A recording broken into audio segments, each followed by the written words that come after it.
آج کی حدیث پر علی بن حفظ نے شیبہ سے، انہوں نے حبیب سے، انہوں نے حفظ بن عاصم سے،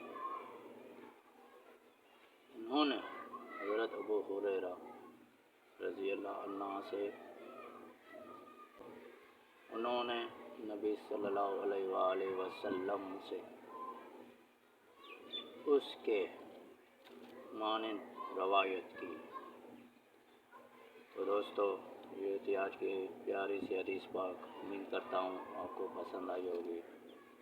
تو دوستو، چینل کو سبسکرائب کریں اور ایسی مزید پیاری حدیث کی ویڈیو میرے چینل پہ آپ کو دیکھنے کو ملیں گی، اور ان کو دیکھیں۔ اور دوستو، مجھے سپورٹ کریں، ویڈیو کو شیئر کریں، لائک کریں، اپنا ڈھیر سارا خیال رکھیں۔ اللہ حافظ۔ السلام